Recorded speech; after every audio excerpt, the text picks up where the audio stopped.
नमस्कार। आज हम वाचिक अधिगम के बारे में जानेंगे। वाचिक अधिगम जो हम बोलकर, सुनकर, संकेत द्वारा, चित्र को देखकर जो अधिगम करते हैं उसे हम वाचिक अधिगम कहते हैं।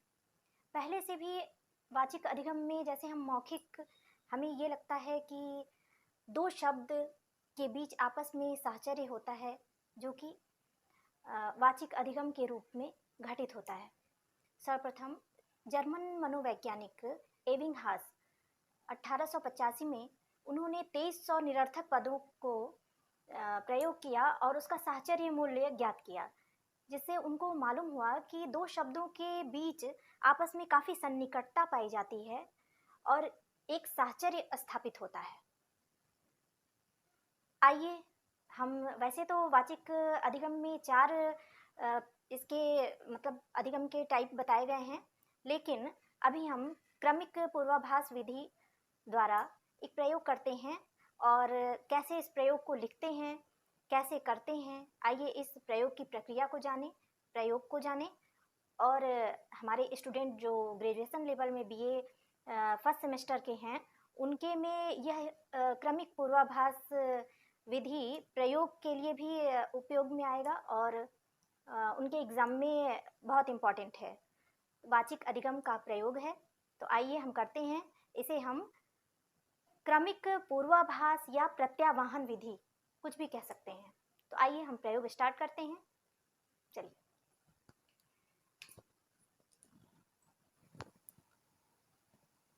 वाचिक अधिगम, इसमें क्रमिक पूर्वाभास विधि या इसे हम क्रमिक पुनः स्मरण विधि या इसे हम क्रमिक प्रत्यावाहन विधि तीन तरह से बता सकते हैं, जिसमें पहले इंट्रोडक्शन लिखेंगे, परिचय, जो कि बिना हेडिंग का लिखना है आपको। फिर आप समस्या लिखेंगे, किसी सूची के शब्दों के पूर्वाभास पर उनकी स्थिति द्वारा पड़ने वाले प्रभावों पर क्रमिक प्रक्रिया विधि से एक प्रायोगिक अध्ययन। फिर उपकल्पना लिखेंगे, यदि किसी सूची के शब्दों का पूर्वाभास कराया जाए तो प्रयोज्य मध्य की अपेक्षा पहला व अंतिम पद शीघ्र सीख लेता है। फिर प्रयोग विधि सेंटर हेडिंग होगी। इसके बाद आप प्रयोज्य विवरण लिखेंगे, जो कि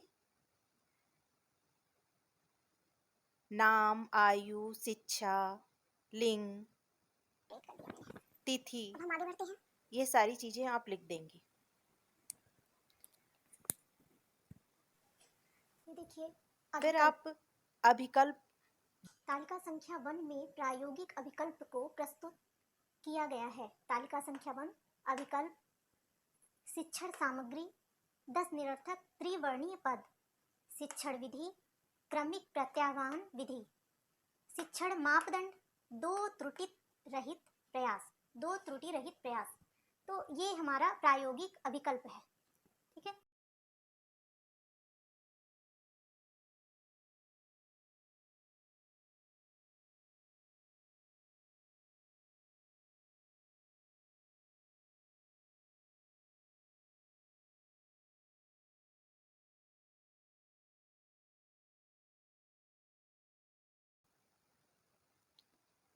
अब उपकरण लिख लेंगे हम और सामग्री। तो 10 निरर्थक पद की सूची रहेगी, paper, pencil, memory drum, stop watch. प्रायोगिक प्रक्रिया स्क्रीन पर देख लीजिए।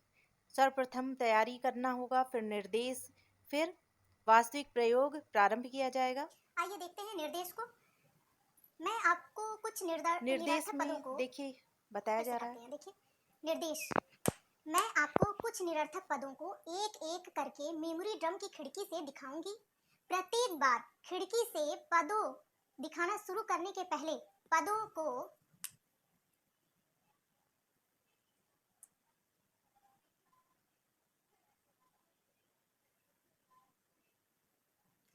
दिखाना शुरू करने के पहले मैं आपको रेडी संकेत दूंगी। जिसे सुनते ही आप सतर्क हो जाएंगी और अपना ध्यान खिड़की पर केंद्रित कर लेंगी। पूरी सूची को दिखाने के बाद समाप्त का संकेत दिया जाएगा। सूची को पूरा देखने के बाद आपको पूर्वाभास कराया जाएगा। आपको बताना होगा प्रस्तुत किया गया वह पद क्या था। आपके बताने के बाद वह पद आपको दिखा दिया जाएगा, जिससे गलत होने पर आप शुद्ध कर सके। पदों के क्रम में किसी प्रकार के परिवर्तन को त्रुटि माना जाएगा, अतः आप कोशिश करेंगी कि उसी क्रम में आप पदों को बता सकें जिस क्रम में वह आपको दिखलाए गए हैं। इस तरह आपको कई प्रयास तब तक देने होंगे जब तक आप पूरी सूची के सभी पदों को सही पूर्वाभास सीख न लें, अर्थात पूरी सूची का सही सही प्रत्याह्वान न कर लें। यह तो निर्देश था। अब हम चलते हैं वास्तविक प्रयोग पे।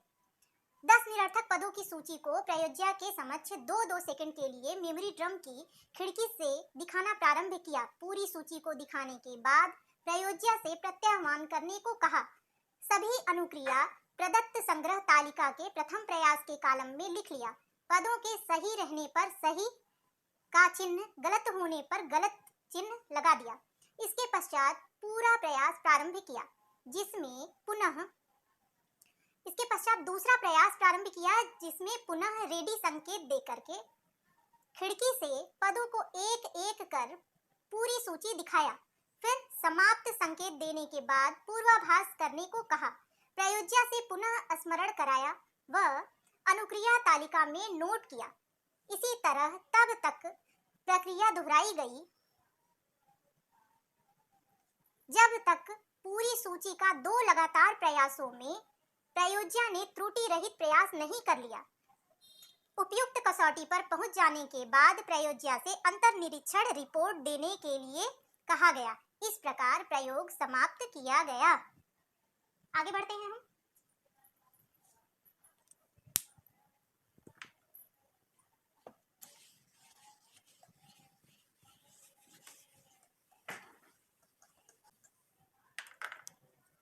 अब सेंटर हेडिंग हम डालेंगे परिणाम।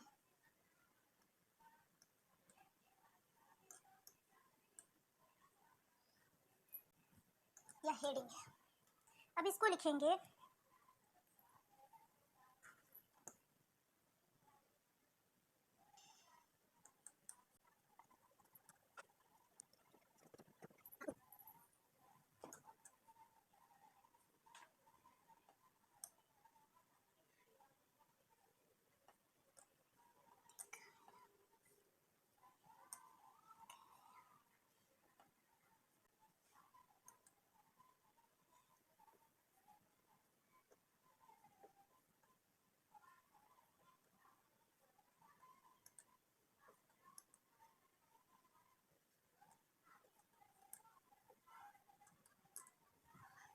यह हो गया।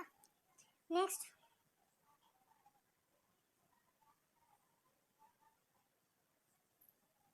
अब ये देखिए परिणाम।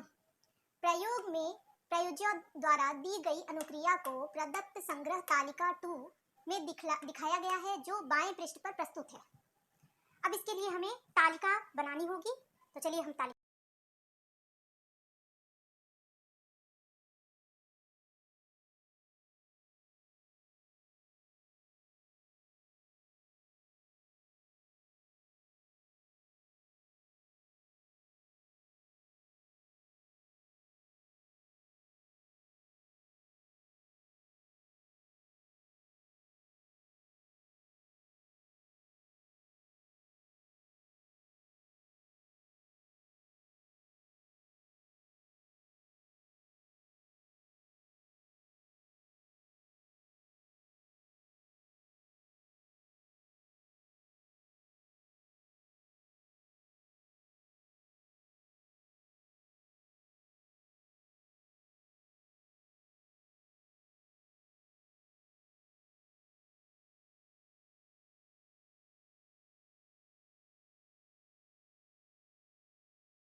अब देखिए,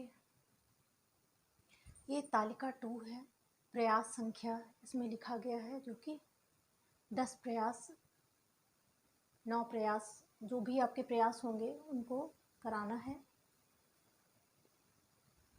सभी प्रयासों को इसी तरह से, ये जो पद हैं निरर्थक पद हैं पूरे दिए हुए, जो कि टोटल संख्या 10 है, 10 निरर्थक पद हैं, और जो भी अनुक्रिया दी गई है उसको इस तरह से, ये प्रयास 1 प्रयास, 2 प्रयास, 3 प्रयास, 4 प्रयास, 5 प्रयास, 6, 7, 8, 9। अब इनमें जो भी है, जो गलत है, देखिए इसमें गलत का निशान है, जो सही है वो सही का निशान लगाया गया है। तो इसे 1, 2, 3, इसमें देखिए QZB बोले हैं, तो उन्होंने QZB को नोट कर लिया गया है, और प्रयोजक द्वारा दिया गया अनुक्रिया DKS नोट किया गया है।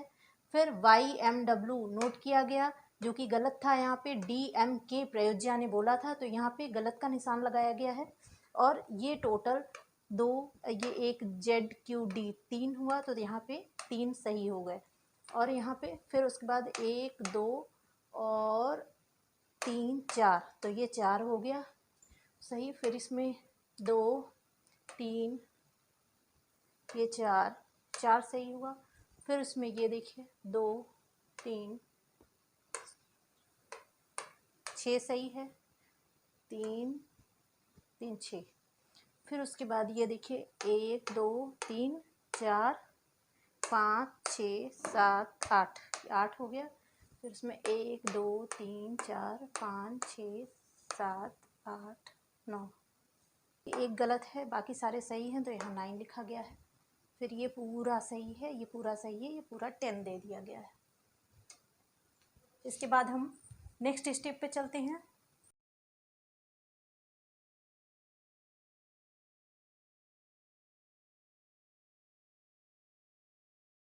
गया अंतर्निरीक्षण रिपोर्ट। प्रयोज्य द्वारा निम्नलिखित अंतर्निरीक्षण रिपोर्ट दी गई। इसको डबल इन्वर्टेड कॉमा में करते हैं। निरर्थक पदों को याद करने में मुझे प्रारंभ में विशेष कठिनाई हुई।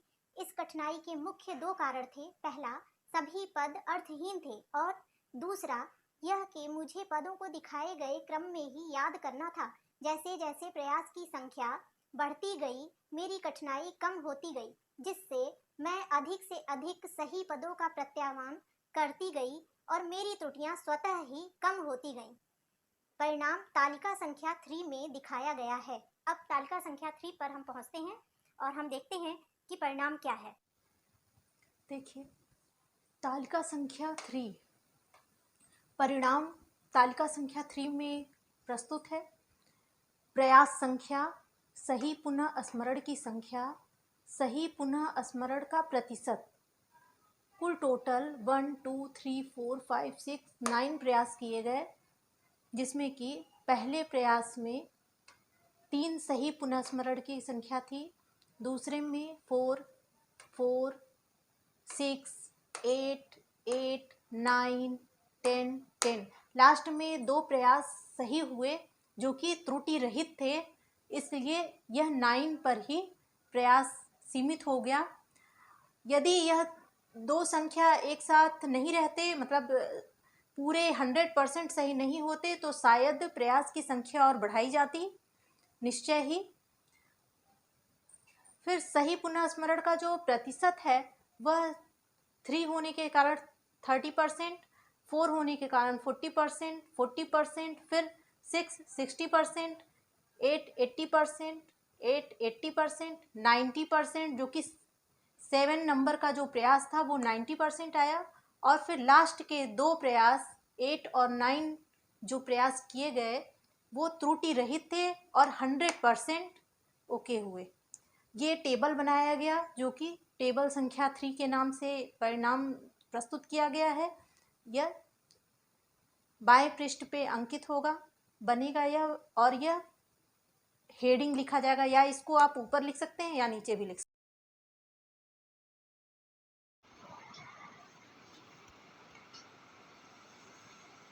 परिणाम को ग्राफ द्वारा भी आप प्रदर्शित कर सकते हैं।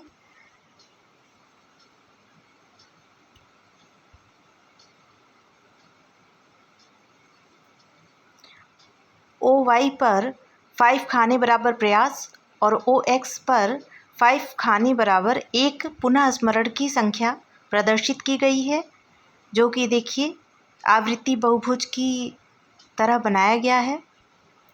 यह ग्राफ प्रदर्शित कर रहा है कि 2 त्रुटि रहित प्रयास लास्ट में किए गए हैं और क्रमिक प्रत्यावाहन यहाँ पर संभव हुआ है। आप भी इसी तरह ग्राफ बना लीजिए।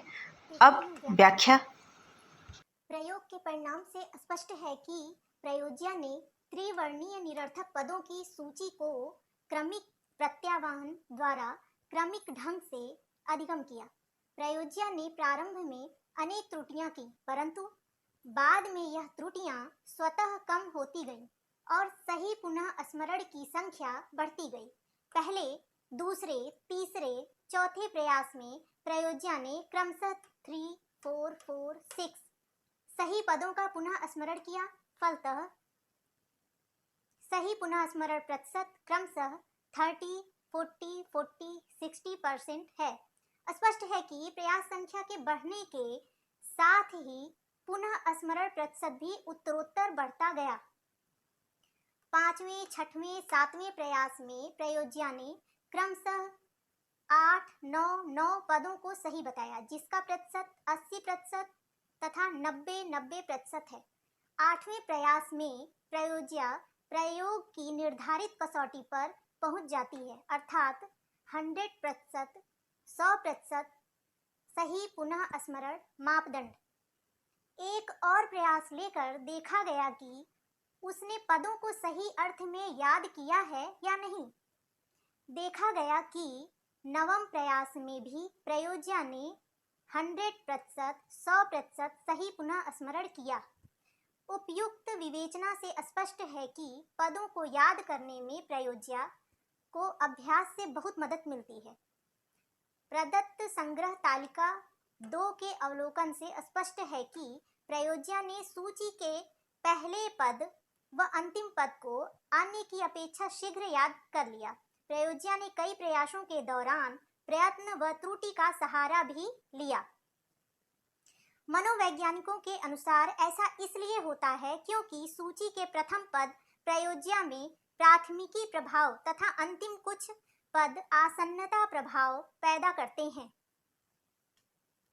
इसके बाद हम ये सारा व्याख्या करने के बाद अब हम निष्कर्ष पे पहुंचेंगे। तो आगे बढ़ते हैं।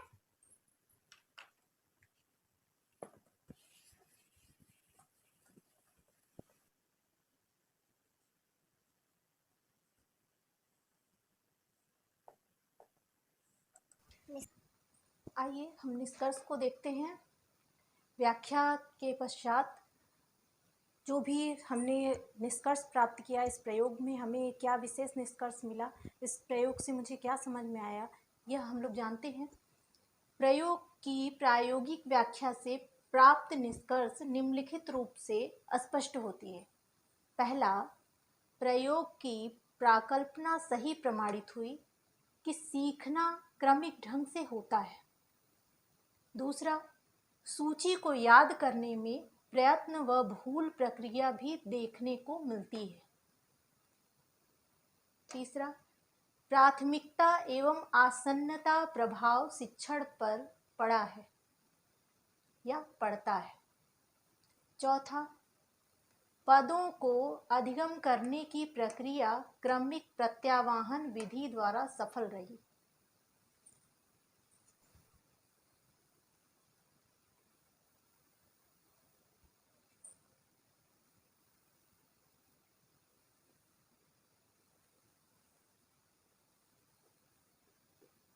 पढ़ता है, पढ़ा भी लिख सकते हैं और पढ़ता है भी लिख सकते हैं। तो ये पूरा कंप्लीट हो गया, ये निष्कर्ष और ये प्रयोग सफल हुआ और कंप्लीट। आप सभी बीए के स्टूडेंट जो भी फर्स्ट सेमेस्टर के हैं उनके लिए यह प्रयोग, आप इसे अपने प्रायोगिक प्रैक्टिकल बुक में इसको इसी तरह से लिखेंगे और हेडिंग का ध्यान देंगे और अगर आपको अच्छा लगा ठीक है, आज के लिए इतना ही। नमस्कार।